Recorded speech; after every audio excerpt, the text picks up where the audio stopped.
எல்லோருக்கும் வணக்கம் நண்பர்களே. ஒரு நண்பர் கமெண்ட் போட்டிருந்தாரு, 10 லட்சம் ரூபாய் டிசிஎஸ்ல போய் லாக் ஆயிடுச்சுங்க அப்படின்னு சில நாட்களுக்கு முன்னாடி கமெண்ட் போட்டிருந்தாரு. என்ன பண்றதுனே தெரியலையே அப்படின்ற மாதிரி புலம்பிக்கிட்டு இருந்தாரு. இப்ப வந்து எடுத்து பார்த்தோம்னா அந்த டிசிஎஸ் வந்து 25% தன்னுடைய லோல இருந்து ரெக்கவரி ஆயிருக்கு. இப்ப அந்த நண்பர் வந்து லாபத்துக்கு வந்திருப்பாரா என்ன அப்படின்றது தெரியல.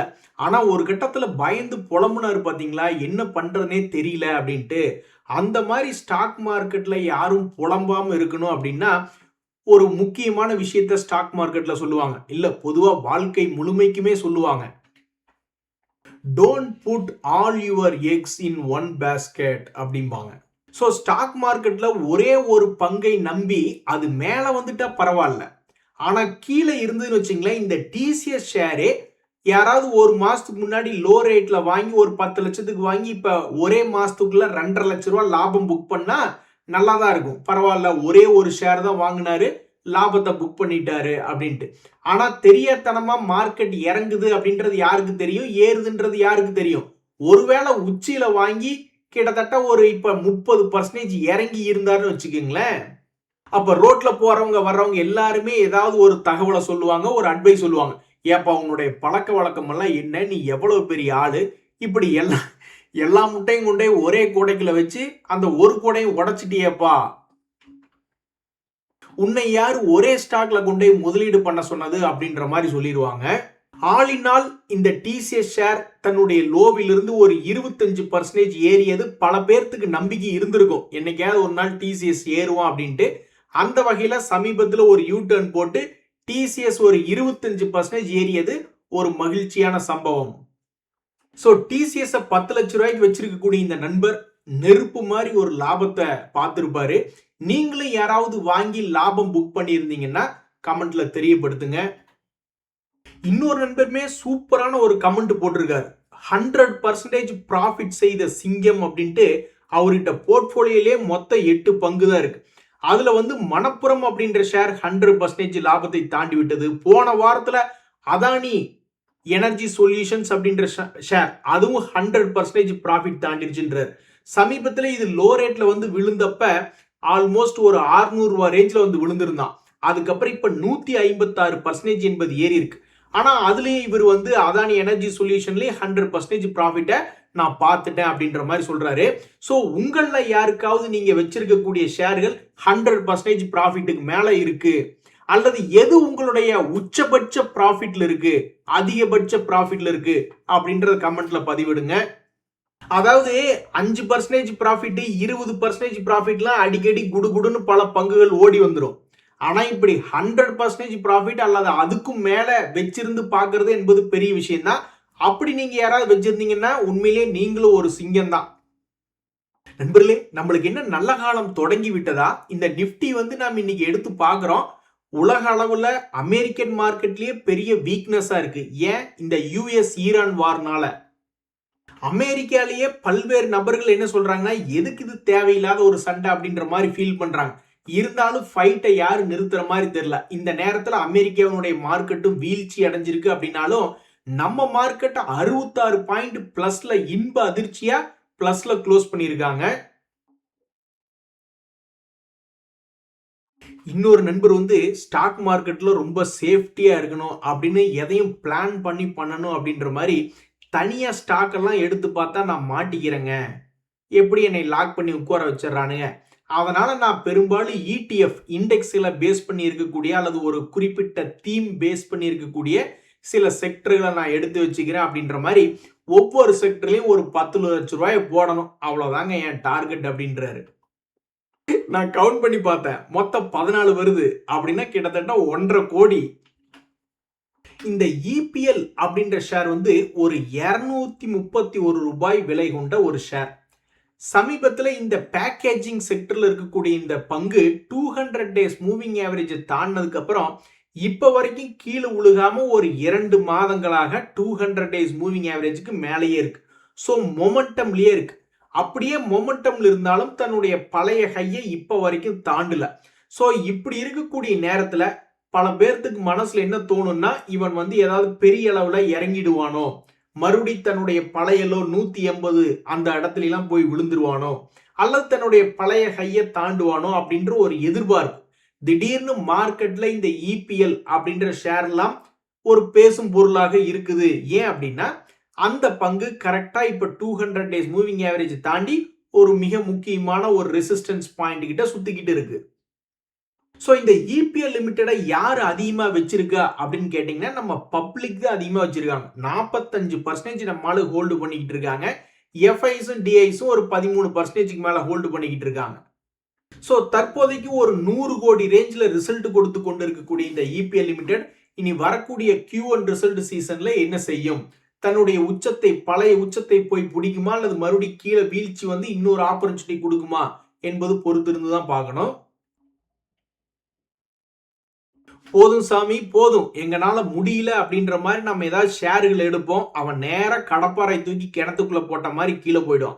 அதுக்கப்புறம் வேண்டான்னு சொல்லி நம்ம வித்துட்டு வெளியே வருவோம். அப்படியே திரும்பி ரிவர்சல் வாங்குவான். இது நம்மளால தாங்கவே முடியாது. இது மாதிரி பிரச்சனைக்கு தான் பல பேர் என்ன பண்ணுவாங்க அப்படின்னா இன்னொரு செகண்டரி டிமேட் அக்கௌண்ட் ஒன்று ஓபன் பண்ணி, அதாவது ஆல்ரெடி ஒரு ட்ரேடிங் அக்கௌண்ட் வச்சிருப்பாங்க.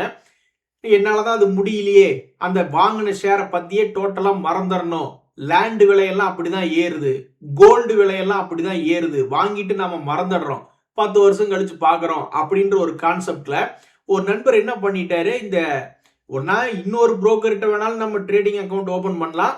அதே மாதிரி ஜீரோ தான் புதுசா என்ன பண்ணிருக்காங்கன்னா செகண்டரி ட்ரேடிங் டிமேட் அக்கௌண்ட் என்பது கூட ஓபன் பண்ணிக்கலாம். ஸோ லாங் டேர்முக்குன்னு வாங்கி அதில் நகர்த்தி வச்சுட்டா நம்ம அதை எந்த டிஸ்டர்பன்ஸ் இல்லாம அப்படியே விட்டுறலாம். ஸோ எமோஷனல் குறை, ஷாக்க குறைன்னு ஒரு காமெடி வர மாதிரி நம்ம ட்ரேடிங் பண்ணும்போது ஏன் லாஸ் ஆகுறோம் அப்படின்ற காரணங்கள்ல நம்ம எமோஷனலா ஏதாவது ரிவெஞ்ச் ட்ரேடிங் அல்லது பணம் இப்போதைக்கு இருக்குன்னு சொல்லி போய் அக்ரெசிவா வாங்கிடுறது, அது மாதிரி ஏதாவது ஒன்று எமோஷனலா ஏதாவது தப்பு பண்ணிடும். அந்த தப்பை குறைக்கிறதுக்கு இது மாதிரி ஒரு செகண்டரி டிமேட் அப்படின்ற செட்டப் நான் யூஸ் பண்றேன் அப்படின்ற மாதிரி சொல்லியிருக்காரு. இந்த தகவல் இவருடைய எக்ஸ்பீரியன்ஸ் என்பது யாருக்காவது உதவியா இருக்கா அப்படின்றத பாருங்க.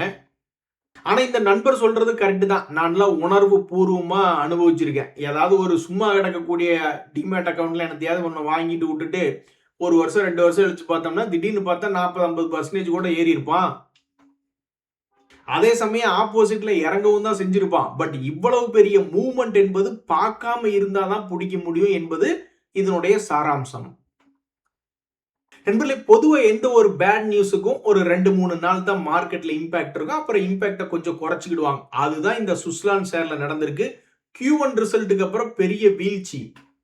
ஆனா இப்ப போய் எடுத்து பார்க்கும்போது கடந்த 2 நாட்களாக பெரிய வீழ்ச்சி என்பது இல்லை. ஸோ இந்த Q1 ரிசல்ட்டினுடைய பேட் நியூஸ் அப்சர்வ் பண்ணிட்டானா, அப்படி என்னையா அவன் பாவம் பண்ணா? அதாவது மக்கள் வந்து லாபம் குறைஞ்சா கூட ஏத்துக்கிடுவாங்க. ஏன்னா லாபம் குறையறதுக்கு பல காரணங்கள் இருக்கலாம். ஏதாவது எக்ஸ்பெண்டிச்சர் செய்யலாம், அல்லது ஏதாவது புது கம்பெனிகள் வாங்கியிருக்குன்னு சொல்லலாம், அல்லது ஏதோ ஒரு விதத்துல லாபம் என்பது குறையலாம். ஆனா சேல்ஸ் வந்து எக்காரணத்தை கொண்டு குறைஞ்சிடக்கூடாது. அது தொடர்ந்து சேல்ஸ் என்பது இன்க்ரீஸ் ஆகிட்டே போகணும் அப்படின்ற மாதிரி தான் ஆசைப்படுவாங்க. இந்த ஜூன் குவார்டர்ல 3829 கோடிக்கு தான் மொத்த சேல்ஸ் அப்படின்ற மாதிரி சுஸ்லான் எனர்ஜி ரிசல்ட் வெளியிட்டு இருக்காங்க. மேபி அந்த ஷாக்கு தாங்க முடியாம தான் பாவம் சுஸ்லான் என்பது கீழே இறங்கிடுச்சு. இறங்கினதுக்கு அப்புறம் கடந்த 2 நாட்களாக தன்னுடைய பேட் நியூஸை அப்சர்வ் பண்ணி ட்ரேட் ஆயிட்டு இருக்கா. அடுத்தடுத்த நாட்கள்ல இந்த பங்கு என்ன ஆகும் அப்படின்னு பல பேர் பார்த்துட்டு இருக்காங்க. அதுலயும் குறிப்பா இந்த ஸ்மார்ட் மணி கான்செப்ட்ல இருக்கிறவங்க எல்லாம் எப்படா இதனுடைய பழைய லோ பக்கத்துல ஒரு 40 ரூபா பக்கத்துல வந்து விழுகும் அப்படின்னு எதிர்பார்த்துக்கிட்டு இருக்காங்க. எதுக்கு? அந்த ஸ்மார்ட் மணி கான்செப்டுக்காரங்களாம் பணத்தை போடுறதுக்கு தான் பார்ப்பாங்க. இது மாதிரி எத்தனை ஷேர்ல எத்தனை இடத்துல கோட்டை போட்டுக்கிட்டு ஒரு சீப்பான ரேட்டுக்கு வரட்டும் பிடிக்கணும்னு எத்தனை ஷேர்ல கொண்டுகிட்டு இருப்பாங்க பாருங்க. நம்மளால ஒரு ஷேரை வாங்கி அதை சக்சஸ் பண்ணி கொண்டு வர முடியல. ஏன்னா தொபுக்கடின்னு கீழே விழுந்துருவான். நம்மளுக்கே தெரியும் என்னைக்காவது ஒரு நாள் திரும்பி மேல வருவான் அப்படின்ட்டு. ஆனா நம்மளால தொடர்ந்து பணம் போடக்கூடிய கெப்பாசிட்டி என்பது நம்ம கிட்ட இருக்காது. இங்க பாத்தீங்களா, ஈச்சர் மோட்டார்ஸ்ல அதான் நடந்திருக்கு. அவன் பாட்டுக்கு கீழே விழுந்துட்டே இருந்தான். சமீபத்துல ஒரு முக்கியமான ஒரு மொமெண்டம்ல இருந்து டக்குன்னு கீழே விழுந்தா. 50 டேஸ் மூவிங் ஆவரேஜ் கிட்ட ஒரு சப்போர்ட் எடுக்க முடியல. ஆனா 200 டேஸ் மூவிங் ஆவரேஜ் கிட்ட வந்தவன் சப்போர்ட் எடுத்துட்டு மேல வந்தான், மறுபடியும் கீழே விழுந்தான், மறுபடியும் சப்போர்ட் எடுத்தான். ஆக மொத்தம் சமீபத்துல 200 டேஸ் மூவிங் ஆவரேஜ் அப்படின்றத டச் செய்த பிறகு இந்த எய்ச்சர் மோட்டார்ஸ் என்பது ஒரு திருப்பு முனை ஏற்பட்டு அப்படியே திரும்பி மேலே ஏறிட்டான். எவ்வளவு பர்சன்டேஜ் ஏறி இருக்கான் அப்படின்னு பாத்தீங்கன்னா ஆல்மோஸ்ட் 13% ஏறிட்டான். இந்த மாதிரி ஒரு திருப்பு முனைக்காக தான் பல்வேறு ஷேர்கள் பெண்டிங். அதுலயும் குறிப்பா பாத்தீங்கன்னா முன்னணி பங்குகள் சமீபத்துல பஜாஜ் பைனான்ஸ் எல்லாம் சம்பாரிச்சு கொடுத்துட்டான். இன்னும் ஹெச்டிஎஃப்சி பேங்க் சம்பாரிச்சு கொடுக்கல. லாஸ்டா ஒரு 4-5% மேல் நோக்கி ஏறி வந்தான். அப்புறம் Q1 ரிசல்ட் சரியில்லைன்னு இறங்கிட்டான். அவனை விடுங்க, இந்த LNT ஷேருக்கு வருவோம். சோ இது மாதிரி எத்தனையோ பங்குகள் கீழே இறங்கிட்டு ஒரு திருப்பு முனை வராதா அப்படின்னு எதிர்பார்த்து கிடக்கின்றன. அந்த வகையில இந்த LNT ஷேர் தற்போது 200 டேஸ் மூவிங் ஆவரேஜ்க்கு கீழே விழுந்துட்டு மறுபடியும் உள்வாங்கி அப்படியே திரும்பி ட்ரேட் ஆகிறான். இது அவனுக்கு ஒரு மகிழ்ச்சியை கொண்டு வருமா? இதுக்கு முன்னாடி கூட இந்த பங்கு என்ன பண்ணியிருக்கான்னா 200 டேஸ் மூவிங் ஆவரேஜ் மேலே ஏறினது 8% ஒரு முறை ஏறினான். அப்புறம் இன்னொரு முறை என்ன பண்ணா ஒரு 10% ஏறினான். அடுத்த இந்த முறை ஏமாத்திட்டு 200 டேஸ் மூவிங் ஆவரேஜ் கீழே சுத்திக்கிட்டு இப்போதைக்கு அதே ரேஞ்சில் தான் சுத்திக்கிட்டு இருக்கு. மூணாவது அட்டெம்ப்ட், தேர்ட் அட்டெம்ப்ட் என்பது. இந்த தேர்ட் அட்டெம்ப்ட்ல இதுக்கு முன்னாடி நடந்த மாதிரி ஒரு வெற்றி வருமா அல்லது மூஞ்சி பூரா ரத்தக்கரையாகி கீழே கும்பா பாட்டு பாடிட்டு கீழே வந்துக்குமா அப்படின்றது தெரியல. பட் LNT ஷேர் ரொம்பவுமே பெரிய ஷேர். இந்த பங்குல ஒரு திருப்பு முனை வருமா வராதா? இங்க பாருங்க, ஒரு நண்பர் 2 வருஷமா திருப்பு முனை வருமா வராதான்னு கோந்துகிட்டு இருக்காரு. அப்கோர்ஸ் இந்த LNT ஷேருக்கும் IRCTCக்கும் பெரிய வித்தியாசம் இருக்கு அப்படின்னாலும் இவங்க செய்யக்கூடிய லாபமும் இவங்களுடைய செய்யக்கூடிய லாபம் ரொம்பவுமே அதிகம் அப்படின்னாலும் IRCTC அவனுடைய செக்டர்ல லீடர், LNT அவனுடைய செக்டர்ல லீடர். சோ லீடருக்கு ஒரு மரியாதை வேண்டுமா வேண்டாமா? அதெல்லாம் தரமாட்டோம். லீடர்னா ஒரு ஓரமா போங்க அப்படின்ற மாதிரி. இதுக்கு முன்னாடி நாங்க 2 தடவை தந்துட்டோம், இன்னொரு முறை தரணும்னா அது எங்க சௌரியத்துக்கு தான் தருவோம், எப்ப தருவோம்லாம் தெரியாதுன்ற மாதிரி இந்த IRCTC சுத்திக்கிட்டு இருக்கு. சோ இந்த IRCTCலயும் என்னைக்காவது ஒரு நாள் திருப்பு முனை வராதா அப்படின்னு பல பேர் பார்த்துக்கிட்டு இருக்காங்க.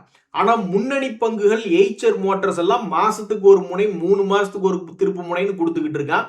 நீ இந்த LNT என்ன பண்ண போறான்னு தெரியல. கரெக்டா இப்பதான் ரீசெண்டா 200 டேஸ் மூவிங் ஆவரேஜ் தாண்டி இருக்கு.